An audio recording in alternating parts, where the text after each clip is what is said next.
Okay, so to the people seeing this video, you will be helping to assemble and disassemble this really cool power chair.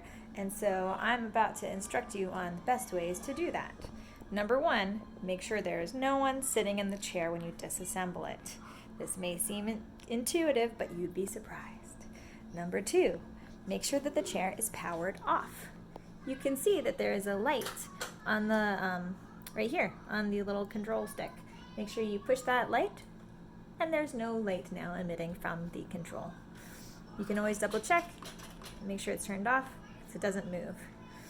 The next thing you do is you unplug the control. Now remember, you're going to have to plug this back in when you're done reassembling it. Control is here. In order to unplug it, simply squeeze here and pull. It's pretty simple. To plug it back in, you do the same thing, just push it in, just like any outlet. It is hooked here to the arm, so you just thread that out. It's very easy to put back in and take out. And then I will oftentimes just put the cable in the basket to keep it from getting caught on anything. And ideally, there's not trash in the basket.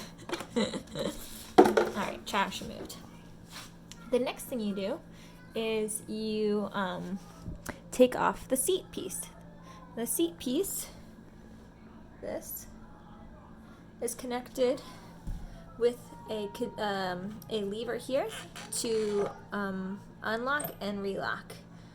It's stuck in a relock button, so if you push it down and let go, it will lock back up. So in order to remove it, you need to push it down.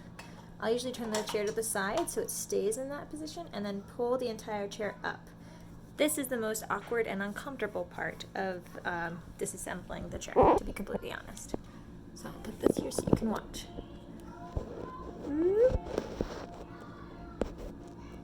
There we go. So from the beginning, you have it in the normal position. I push down, turn it a quarter turn, and then make sure that your back is straight and knees are bent. Lift. And put it somewhere safe. Like I mentioned before, this is the most awkward part of the disassembly. From here, we're going to remove the battery. The battery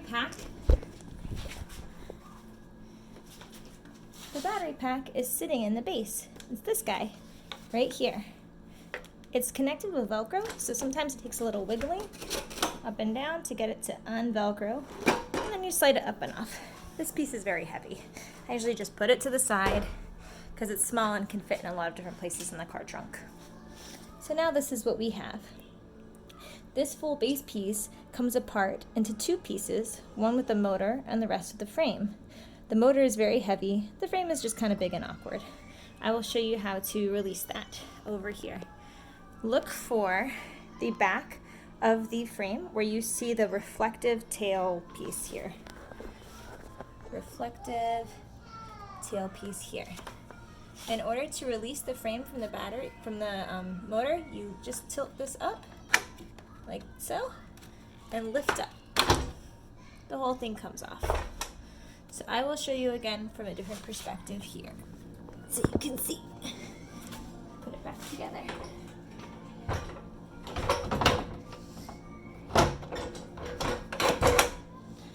Now it is in place. I lift up, boop, now it's two pieces. At this point, the chair is completely disassembled and can be placed into the car. Typically, I will place the frame piece in first because it takes up the most space. You can also fold up the foot plate to help lift it. It's got a handle here. I'll usually grab it like this.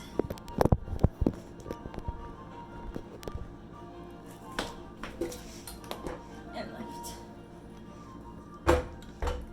The next piece I put in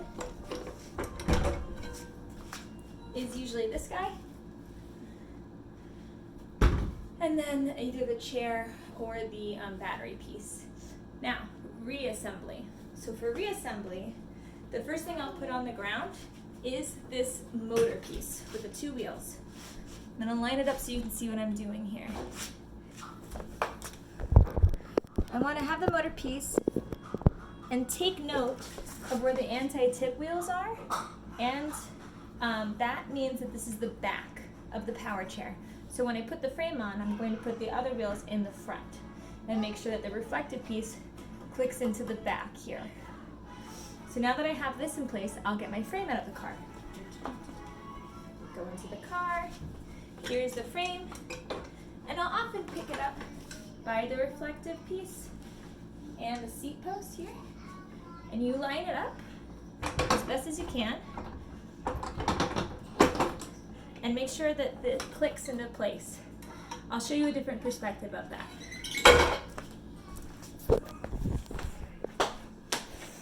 So when you're lining it up, you bring it close, and you make sure that this piece and the little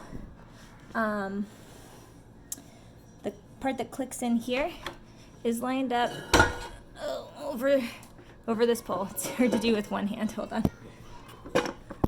Okay. Is lined up over the pole so that it clicks underneath the pole here. Can you see that? Yeah. If it doesn't click into place there, it's not going to work. This is the shitty thing about this, is that if anything is not perfectly aligned, it won't turn on. So now I have my back wheels and my frame connected. The next thing to put in is the battery. I have my battery pack here. The green goes on top. The battery pack has grooves on the side that slide in to grooves on the chair. Right into place. Next, I make sure that I have located the power cord here that we've disconnected from the seat post earlier. I set that aside. The seat post is going to go right in here. So let me show you how to do that. Oh,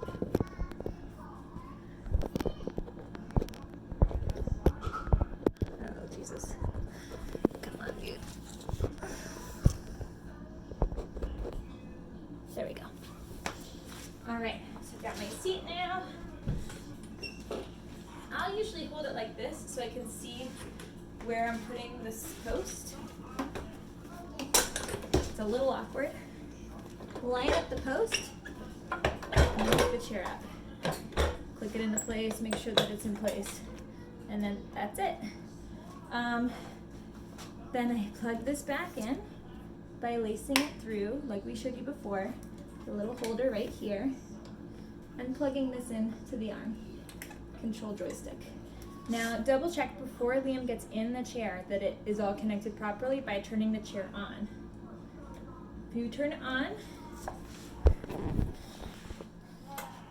it should light up when you push this button. If it doesn't light up just like this, all solid, if it's blinking, that means something is not connected properly. Usually it's the battery, or it's been mistakenly placed in manual steer mode, which happens when there is a lever down here. This lever underneath this control is pushed down, up. It's in neutral. That means that you can push it without the control. When it's down, which is what we want, it's in drive mode. That means Liam can control it with the controls. So if you see a blinking light, that's probably what's happened, and you just need to push this back down. Hi, Rosie. And then finally, troubleshooting things that happen. This arm piece comes loose a lot.